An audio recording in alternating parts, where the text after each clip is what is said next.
As usual, this is the GUAC Maintainers Weekly Meeting. This meeting is being recorded and will be available online. Attendance with this meeting is in accordance with the LF antitrust policies as well as the OpenSSF Code of Conduct. Cool. Let's see. We have a couple things on agenda today.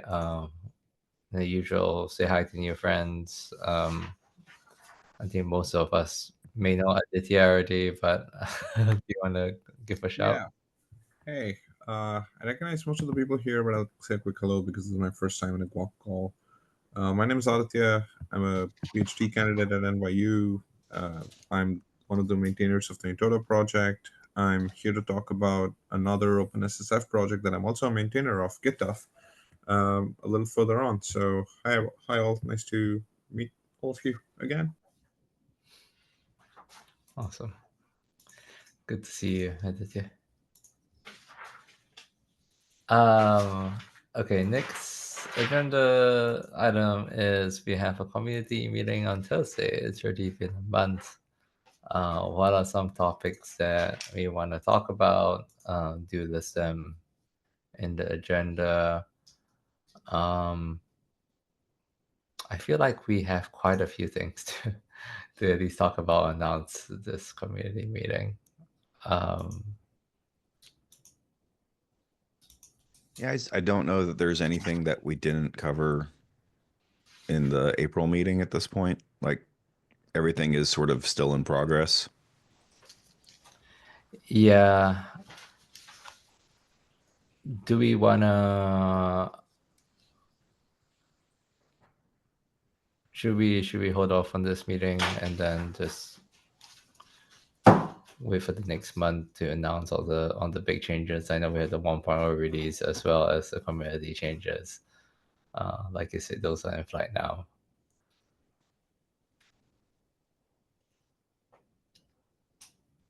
That's a possibility. One thing to note is that the next meeting would fall on the Juneteenth holiday, which I think Kusari observes. I don't know if Google does or other places, but that may be a holiday for some US based people. I feel like I should know the answer to this because I'm the one that put all the company holidays on our internal wiki, but Um, I guess would a possibility be us moving the next month's meeting maybe forward by 1 week like to the 12th. to the 12th? Yeah. I think that would work. So because the week after is Open Source Summit North America. So doing it on the 12th, I think makes sense and should give us enough time to wrap up or at least like have the 1.0 release out and be making significant progress on the community pieces.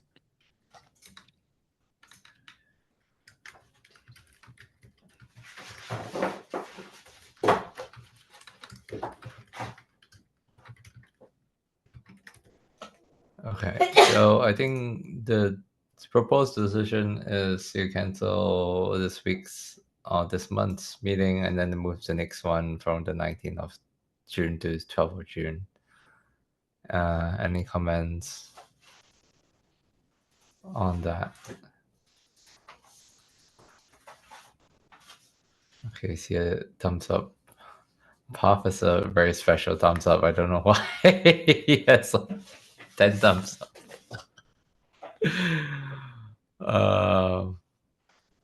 There's an effect. Looks like, yeah. What's the effect? I guess it's new, I guess. I guess it's different from a reaction. I don't know. You're probably part of an A/B test, or you have a premium version of Zoom because I don't see it. Oh, really? Oh, interesting. Yeah, it says send with effect. It's different. I don't know. Maybe it's an update to Zoom. Maybe, yeah. Okay, sounds good then. Ben, I feel like you've been handling kind of like the meeting calendar stuff with the other folks. With the others over there. Great, thank you. Oops.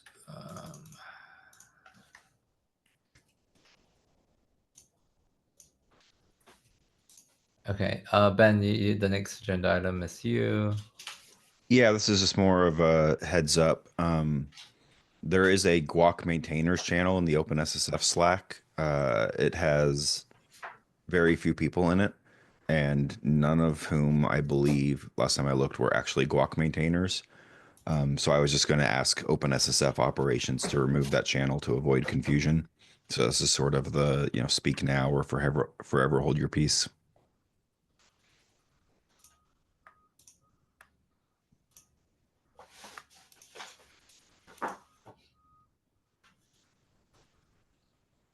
Oh, Dan, it's a fancy thumbs up now.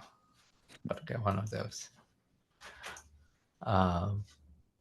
Looks like general thumbs up from folks. So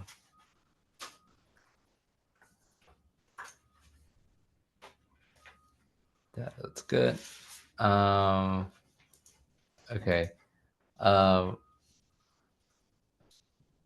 There's two more items. One's Aditya's demo and the kind of just like next steps for the community stuff. I was thinking that maybe we can just chat through the next steps for the community stuff and then leave the rest of the time for Aditya.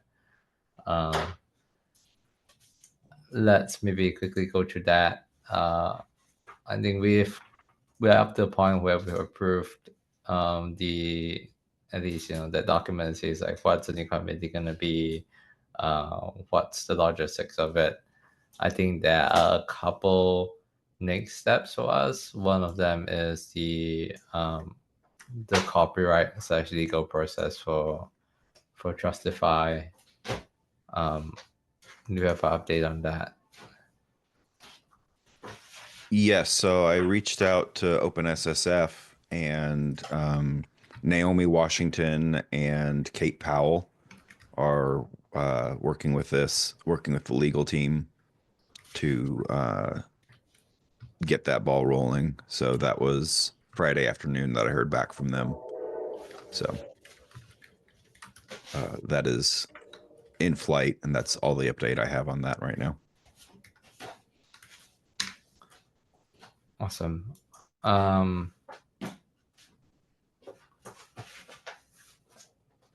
The other that sounds good. And they are on your side. Any? We also reached to our legal and still waiting for the feedback. So Okay. Cool. I think the other two things that we have on that list is to kind of come up with like the working group definition. Kind of like, oh, would we use like this current time slot? Would we change the name of the meeting and all, etc. All of those things. I don't think we have to come up with a decision right now, but I think my proposal is to write something up for this and then bring it to the group in one of the next few meetings, and then we can approve that or make modifications to that. When you say working group, are you talking like capital W, capital G, as in like a formal working group within OpenSSF, or are you thinking of No, more I think it's informal? just Okay. like yeah. Sorry if that's a trigger word for anyone. I guess squad community meeting definition, right? Because yeah, we are expanding the scope of this meeting. I'm assuming that we would want to keep just one meeting for now, expand the scope of that, kind of shed a little bit more light on some of the problems, the initial pathways that we talked about, defining use cases and then defining architecture and components and things like that. So I think I will work on some definition of that and then bring it to the meeting next time. I'm also imagining that we may want to make an OpenSSF blog post of some sort following this. Do we know what the process of getting this started is, or is it something that like should we reach out to OpenSSF about this now, or can we kind of just write it and then publish it? We can go ahead and I can go ahead and reach out to them now. Just let them know like we don't know when, everything will be cleared, but we can at least get the content ready and update dates or whatever as we need to. Awesome. Cool. Sounds good.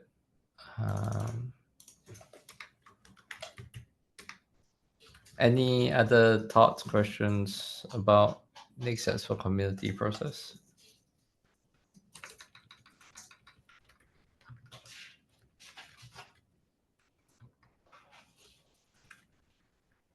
If not, let's go ahead to the fun demo. Aditya, all yours. Thanks. So let me share my screen super quickly. Is my screen visible? Yeah, that's good. Okay, cool. So first off, I am not going to assume folks know a lot about GitHub. I'm just going to quickly walk through what the point of GitHub is, what the idea is. Fundamentally, it's focused on enabling verifiable source control policies. Right? It could be as simple as the number of code review approvals you require before you merge a change to your repository, and so on and so forth. And these are typically controls that you enable on your Git forge, right? Like GitHub or GitLab or anywhere. So what GitHub does is it embeds similar policies in your repository. I'm using the GitHub repository itself, like where we've enabled GitHub as an example. So it embeds policies, list rules, in the repository itself, and we can then also record activity in the repository that goes into something called the RSL. So here you see that there's like a branch protection rule for the main branch that says we need at least one valid approval from these people, including me and the other GitHub maintainers. I think some of the other names may also be familiar to folks. So anyway, and the other thing GitHub does is it also records repository activity in the repository itself. So this looks a lot like your typical Git commit log, but what this is actually saying is, this is an append-only series of entries that says, hey, this Git ref is now pointing to this target. And before that, this other Git ref was pointing to this target, and so on. So you'll see that it's saying the main branch is currently pointing to CAA8082C. And if we look at that, that is in fact what the main branch is pointing to. So what this gives us is the ability to kind of take the entries in that activity log and verify if they met the policies that were also that were also set using GitHub. So very quickly, if I want to just verify everything that's ever happened to the main branch, you'll see that it scanned all of the RSL entries and it's counted, that there was at least one approval, blah, blah, blah, for the main branch for all of the successive changes. So that brings me to how these approvals are actually recorded. So if you take a look at the what we call the RSL, the reference state log, the activity log, you'll see that there are attestations that get recorded in addition to the changes to the main branch and all of that itself. So if you take a closer look at that ref, you'll see that first the latest entry was at the time of merging a particular pull request. That was pull request 955. This is a very simple attestation. We just capture the result of the GitHub API response for that particular pull request. But the more interesting one that actually allows us to meet the configured GitHub policy is this one right here, like that was also added by a GitHub GitHub app that I'll get to in a moment. But it basically says that it witnessed a pull request approval on GitHub for targeting a pull request that was targeting the main branch, and the main branch itself, the approval is for moving the main branch from this commit to some other commit that has this Git tree, basically. So it's a very simple in toto attestation. If we go here, we'll see that. So this is the actual, like, this is just a DC envelope. You'll see. I am not going to get into the specifics of how this is all encoded, because I am talking to the GUAC maintainers here. But if you're curious what the predicate itself looks like, I can very quickly do a base64 decode. Typo. And yeah, it's an in toto statement. The digest is for a particular Git tree, and it says that it witnessed an approval from Pat Zielinski plus 70954403.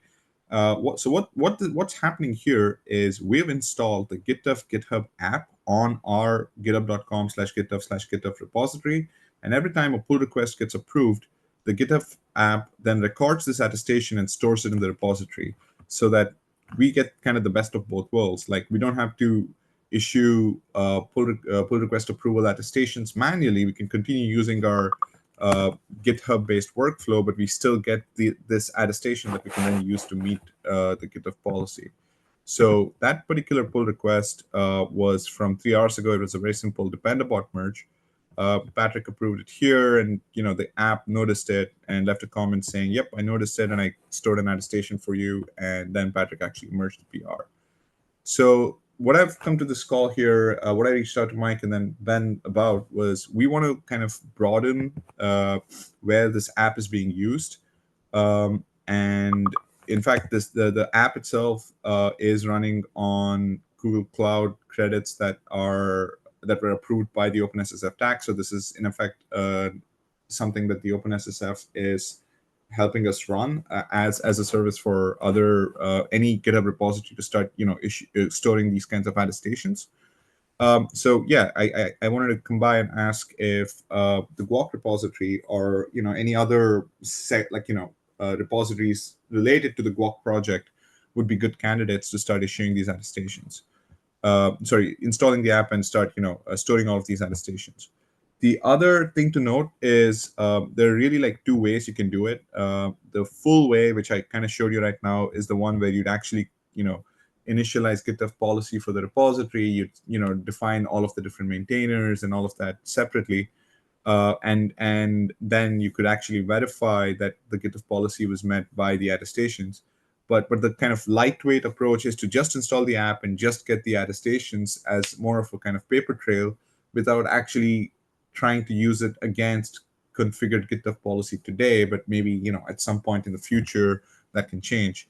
And that light version is kind of we're providing that because I think this aligns particularly well with things like the upcoming Salsa source track, where you want to record attestations for these kinds of things. Like the code review attestation that I showed off, it's very lightweight, but like it could serve as one piece of your overall source provenance for some Git commit that you want to then release and so on, right?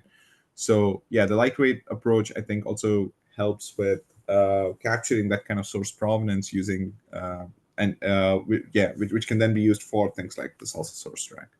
So I'm going to pause there and ask if folks have any questions, any concerns, or just any thoughts whatsoever. So quick question, where are the attestations getting stored? Like in the repo itself? The attestations get stored in the repo itself. Like they go in we carve out like a bunch of space in ref/GitHub. So the attestations go here. We have other metadata in policy, and the activity log you saw was also just stored in another Git reference in the repository itself. And that actually brings me to something that I wanted to talk about. I don't think my screen's being shared anymore. Is that the case? Yeah, it's not sharing. Oh, my bad. All right, let me do that again. Okay.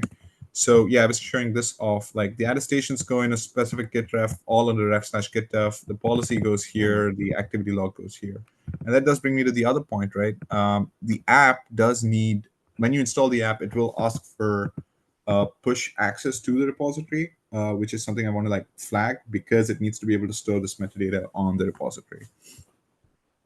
But yeah, sorry. I see a hand raised from Brandon. Yeah, I was kind of curious. It looks like you have the it's collecting the information on the reviews. I did see something about required approvers and things like that. Is that following the um kind of like the Git settings as well? Like Could you like elaborate? What do you mean by git settings? so do you mind sharing your screen? Yeah, let me stop and restart because it seems to Do go you mind away. going to Yeah, okay. Which part? so if you go to the first thing that you showed, right? You had like a list of approvers. All right.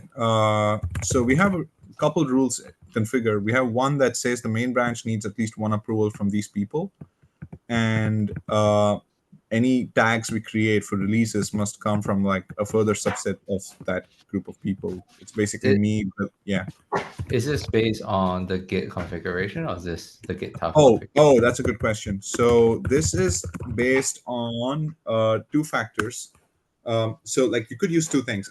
So for one thing, GitHub does not use any of the commit metadata that you see here. Like it doesn't actually use this email ID or anything like that. What it does is in the policy, you can also configure signing keys. So for me, for example, I have two signing keys associated with my, with my principal in the metadata. One is for Sigstore, right? When I use git sign or something like that to sign my commits and sign attestations. The other is a GPG key. And there's also the option of just having an associated identity, which is my GitHub username plus the immutable user ID, because we don't want to like go just by the username someone may change. So the approval, which was issued on github.com for the change that showed off, it was actually the app said it saw Pat Zielinski plus this number, if you recall. Like you'll see that the approver was this string, which matches my co-maintainer Patrick's GitHub identity and therefore meets the rule. Okay, gotcha. So these are all okay. I was kind of curious whether that like the GitHub like pull request configuration as well. But it seems like this is a separate policy configuration for GitHub Yeah, itself. so Okay. right. And then like one of the things we do want to build is to kind of populate this by inspecting the repository's rules, right? By like maybe hitting the API to identify the rule sets and kind of populate the Git dev specific rules for it. Because but like that hasn't been built yet, and it'll probably be yeah, it is an idea that's kind of on the backlog right now, and maybe shouldn't be on the backlog for too much longer, just to make ease of use, to improve to make this more usable. So if I understand this is kind of like a policy interface into I guess like Git signing, like code signing in a way, right? There's a Yeah, okay. but yeah, it's about enforcing policies around who can sign your commits, who must approve your changes to different branches, right? Because recall that all of that comes through from attestations and not like commit signatures directly. And the idea very much is for those attestations to be exportable and reused in other contexts as well, because ultimately this is all just stored as you would store any other information in the Git repository. Like if I actually look at this, we can look at code review approvals, and for the main branch, we'll see like, hey, we've had all of these different PRs get merged and so on. Like just to take a look at any of them, right? Yeah. Yeah, I guess a question also is like, is the policy also on a tree or timeline, right? Because I imagine like you would Yep. have change from maintainers as well. Okay. Yep, that goes in here. This is where the tough part of the name comes in. It was originally inspired by the update framework. So there's a root of trust file, and there's there's like a primary rule file that, for legacy reasons is called targets.json, much like Tough calls it. So this is signed with Sixtor actually. So if we look at it, like there's like a DC payload, I sign it using Sixtor. Let's look at the payload itself. And you'll see that this is where those rules that I was talking about earlier come in. Like you can see that, hey, all of these people are defined where, like, for example, Justin's just defined using his GitHub username and user ID. I have my Sixtor identity and my GPG key in here. And a couple others just have their GitHub IDs, and Billy Lynch has a Sixtor identity. And then we have the rules themselves, which are, hey, this is the path, and these are the people that we have defined further up who are trusted for it. And the threshold just gives you like the number of approvals required. Yeah, and this in turn is also captured in that activity log I talked about. So like one of the very first things you'll see is us setting up the policy. So at any given point in time, for any change in the activity log, you can just kind of walk back this log and identify what policy was active and then use that to verify, which is exactly what GitHub is doing when we run verify ref main. So like if we go all the way up here, it's like, loading the repository, identifying the policy to use. It's loading all of that and then kind of consecutively looking at all of the entries that must be verified.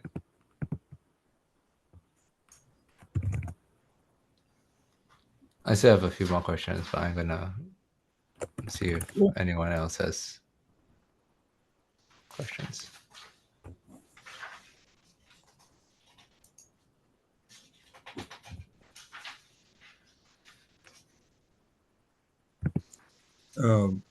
Maybe not. I'll go ahead and jump in. So how would a GUAC user consume these, right? Like, would they have to, check out the repo and then go through and manually inspect if they wanted to look? Like, what's sort of the benefit to our users, I guess? Right. So I am I have a couple different answers to that. One is the maintainers themselves could kind of use this to keep if with the policy configured, could use this to as like a secondary verification that the right source control policies were active and enforced. Right. There's also all of this like information about, hey, you don't have to take our word that we enable these controls, but you can actually like check out the repository, look at all of this metadata, and run the verify ref command to, prove for yourself that we did all the right things that we claimed we did. But yeah, there's also like just a trust for ourselves kind of scenario. The other aspect that I think is interesting is I'm still trying to waiting to see what the salsa source track ends up looking like, right? To kind of think about how exporting these attestations can have values and what kind of systems could consume these attestations and make decisions out of it. Like one thing that I'm curious about is if we can directly build in some way to export this into a GUAC instance itself, right? If I'm pulling in, if I'm considering some source control repository that then built some other artifact, and maybe I want those code review attestations and all of that, then it would be really cool if something like GUAC could inspect that source control repository, fetch the necessary attestations that align with that source control revision that was then built. And so you kind of can tie this back in with like salsa build provenance you may have, or an SPOM attestation you may have, and so on and so forth. So but like the actual interfaces for that is still to me a little unclear, and it's something that I want to build on, like build on from the GitHub side, and then I think this could again be a good avenue. Lastly, we've actually got a mentorship program proposal out to build like a complementary tool where you just point it at a repository where GitHub's initialized and all of these attestations are collected, to be able to better reason about what attestations are in there, what policies are in there, and just navigate all of that almost like a lightweight visualizer of sorts, without going too far into what you like kind of associate with being things you'd use GUAC for, but just a very lightweight way of like pasting a URL. It clones the repository for you and says, hey, here's the metadata I found, and like here's the policy that's active, just to so that you don't have to like clone it to your machine and use the terminal to look at GitHub policy list rules and GitHub policy list principles, like I just showed off in the demo. But again, that's like a mentorship program for the summer that we've just kicked off. So yeah, I don't know if I answered your question, because some of the benefits are still a bit TBD depending on how complementary projects come together. So yeah. No, that makes sense. Thanks. Yeah, I think Mike mentioned before, like there was a kind of question of like, oh, can we have like a dashboard for all open SSL projects and kind of look at this view? And I think that would be a good integration with GUAC also, since we do have the facility already to process blobs in Git as well as to process the attestations as well. Right. Yeah. So maybe all we have to do is just kind of provide some way for GUAC to know, oh, this is GitHub specific metadata, so to look at these specific refs. And yeah, I'm really happy to explore that. Though it might take me until July. I'm working on graduating this summer, so yeah. Nice. I had a question about the trust for the policy. How is that trust being bootstrapped? Excellent question. So it is, you have two options. There is a root of trust metadata in the policy namespace that I think you might have seen. The very first root keys do need to be bootstrapped out of band, or you have to rely on trust on first use. But subsequent root of trust, if, for example, the root of trust today is like 5 people and 3 of them leave and 3 more people come in, you want to rotate them in and out. So internally, like once you initialize root of trust, you can, like the next root of trust needs to be signed by the keys declared in the previous root of trust and so on. So you have ways in band of rotating those root keys out and so on. But the very first root keys, if you want to bootstrap trust, you have to do that out of band, which is kind of like how you have it with like a typical tough deployment or any other scenario. I think the other option is trust on first use, where you're saying, hey, I pulled this repository from github.com, so I'm going to trust the GitHub client to ensure that like the GitHub specific metadata has not been force pushed or rewritten in a rebase or something like that, because I know what keys I saw the first time I cloned, and I've been to do that, if that makes sense. I also do think. Sorry, go ahead. Is there some sort of witness of that process, the bootstrap process? So just the metadata of the key that's being used. That is something we've been talking about, of like having one GitHub repository saying, I observed this initial root key for this other GitHub enabled repository. But like that kind of builds something more akin to like a web of trust, where you kind of need to know, in your network, if one of my other GitHub repositories has seen another GitHub repository that I want to consume and so on. But like, yeah, that's still very much in the early ideation phase. And so it's not something we have today. We do have like a very lightweight wrapper around sorry, I forgot to mention this earlier when I said you'd establish the first root keys out of band. But if you do establish them out of band, we have a very lightweight wrapper around git clone, where it's effectively like GitHub clone, but you can also pass in those initial root keys and let the client verify for you, instead of like having to also do that on top of bootstrapping the keys manually, also doing the signature verification yourself. But yeah, those witness statements across repositories, that's actually we're also hacking on that for some other reasons. Like we're trying to see how you can have a GitHub policy initialized in one repository, and that policy gets inherited by other policies, right? Like you could think of it fitting a similar use case as like a GitHub org, where you don't want to set rules in every single repository individually, but you want to set it at like the, github.com/guacsec org as a whole, right? And all of those repositories then inherit it. So we want to try and do something similar, where you might have like one repository that has your policies, and all of the rest of them just kind of pull from that. And that's another context where we're kind of building in mechanisms for each repository to say, oh yeah, I saw this state in that other repository, and therefore we have like multiple places where this information is captured.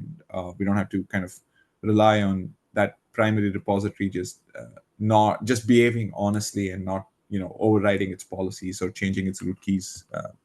Yeah.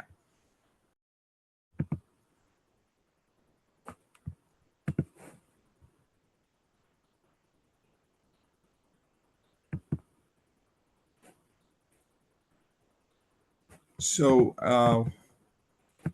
while we are waiting for any other questions that may come up, I will also drop a link to the document, a very short document we put together for how people can start using the app. If that also helps kind of answer questions of like, what burden does this add to GUAC maintainers to start using? Right.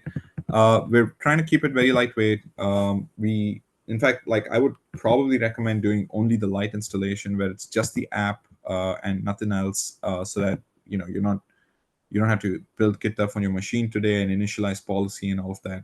Maybe further down the line, there's more organic interest in doing that. But for now, maybe this is a good starting point, is just to start generating these attestations for things like code reviews, and maybe also keep the conversation going for when in a couple months I have the time to also start working on like a GitHub to GUAC exporter for these attestations. And then GUAC and GitHub, the GitHub repositories can themselves become like our test beds for that consumption.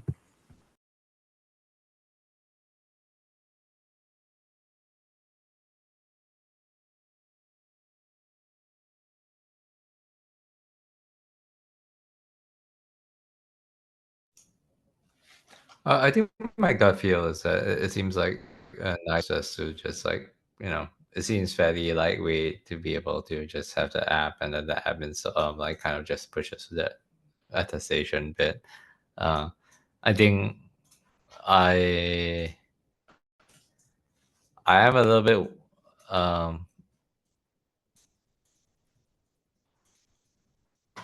interested in the mechanism for the policy, right? Because I think we have like a GitHub policy today, and then the GitHub policy is a little bit separate from that. I feel like maintaining that may be a little bit troublesome. Yeah. That's actually one of the reasons I suggest only doing the lightweight approach, where you don't initialize any policy but only record attestations. So like the attestations are not automatically verifiable like I showed you, but those attestations exist and can prove that code review approvals happened and things like that. And like like I said, I really think we probably want to take the GitHub to GitHub conversion, or like, even if it doesn't, even if it can't convert every single GitHub control into a GitHub control today, maybe just having like a lightweight way of syncing policy changes made on the GitHub dashboard into GitHub metadata, right? I think having that in place would be helpful for the kind of scenarios you're describing. And when that exists, maybe that's a good time to switch to also having policy via GitHub configured in the repository and enforced, like the full secondary check. But in the meantime, you still get the attestations to reason about changes that were only meeting the GitHub configured policies, but it is like, extra metadata that you can use to check what's happening.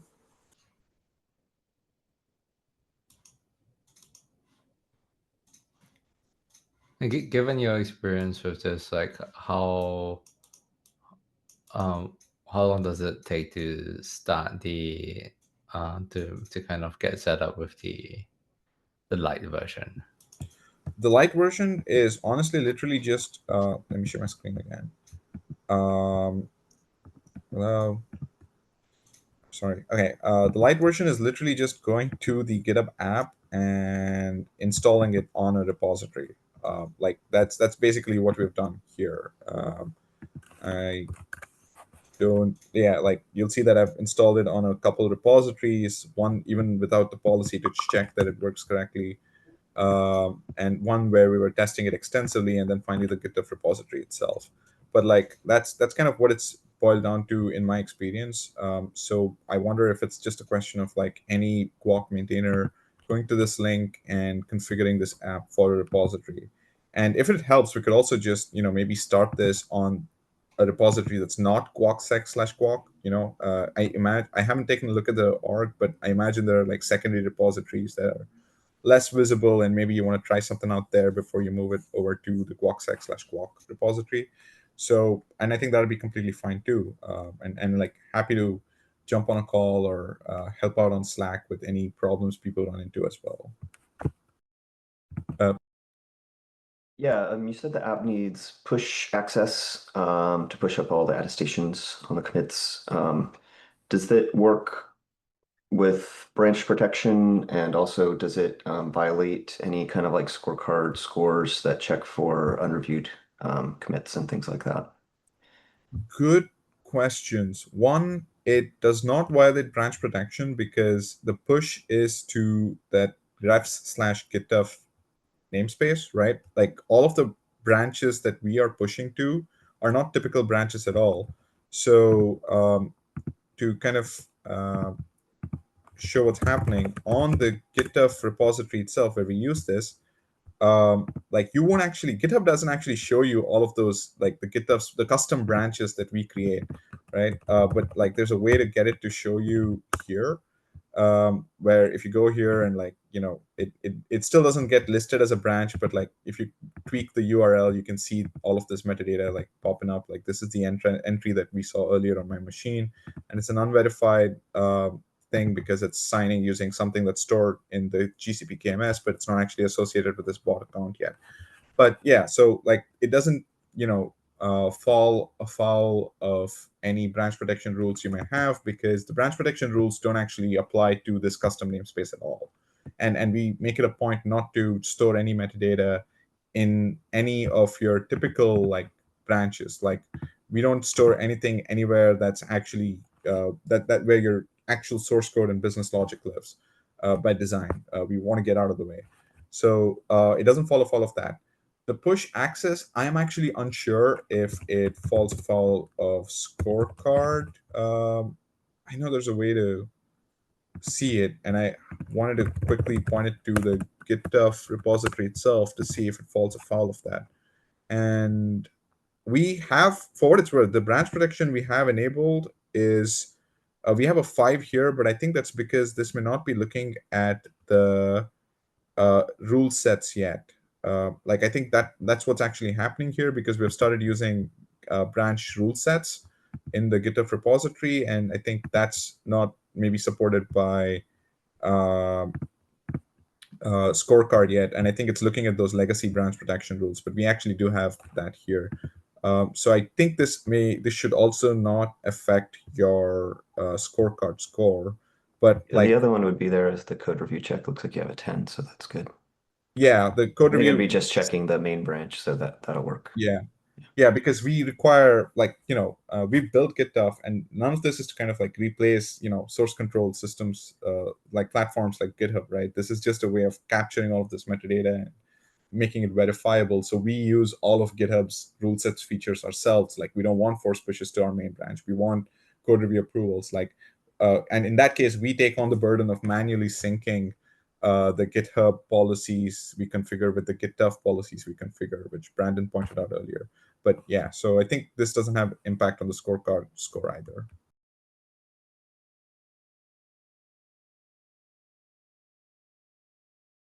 And you also, like, when you point out that if you have branch protection enabled via GitHub, then the app having push access cannot bypass those branch protection rules theoretically. So like this is something I want to be very upfront about. It does need push access, but since you are already using branch protection, it does mean that push protection, that push access can't be used to if the app itself gets hacked, it can't be used to push something to the GUAC main branch that just to kind of sneak in the same kind of changes we're trying to even prevent from happening here. But yeah, because you kind of have two complementary systems enforcing similar controls. Yeah, I think the only weird ones will be the releases and the tags, right? Right. Yeah. Yeah, I'm actually unsure what that looks like on GitHub. I need to double check myself what they allow there and what you already have configured.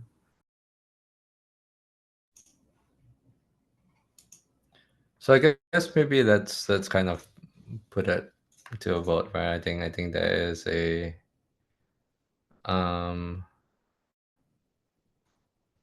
I like the idea of like being a role model for other people to create attestations. And I think like it sounds like these could be useful. I like the suggestion of doing it on another repository, maybe to start. Maybe that's Mike, you want to say something? Oh yeah. The other thing I like is if we can what's the word? Like not have the full-fledged policy, but just sort of record everything as you sort of mentioned. Because I think the thing there that I think is also interesting and valuable, a few folks had sort of said, is like other folks can go and say what they trust and don't trust, and like, hey, we expected GUAC to have 4-person code review, and you're like, great, we don't do that, and here's proof we don't do that. But I think that sort of stuff is also pretty interesting and potentially like useful in the future to as something that we should be capturing in GUAC and the related tooling that we have, so that folks can understand like, hey, this project, here's all the GitHub stuff that we have about it, and yeah. But yeah, I agree. I would start off on one of the smaller repos to start. Yeah.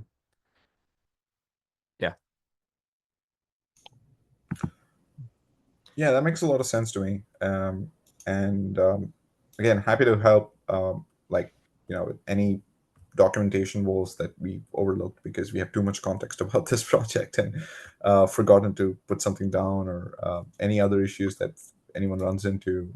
We're all on the same OpenSSF Slack too, so that makes it easy. So I guess maybe let's go around the room, just like a quick vote.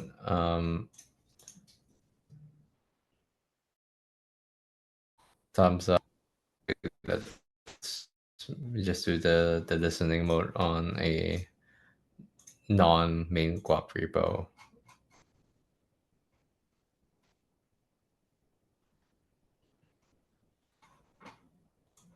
Okay.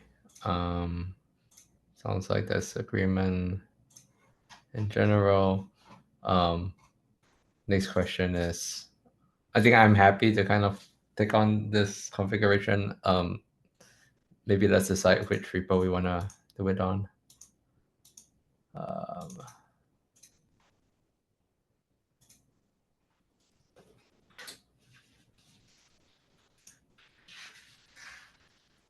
Let's see, which is the...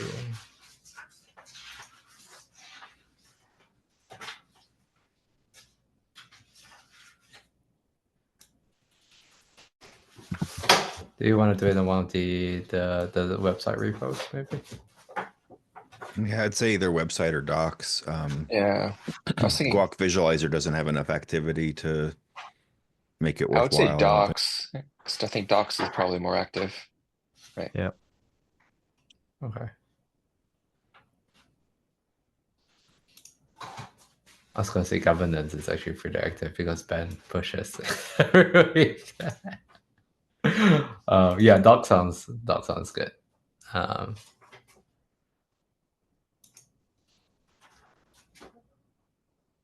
Okay, Aditya, I'll work with you to try and get that Sounds great. configured. Yeah.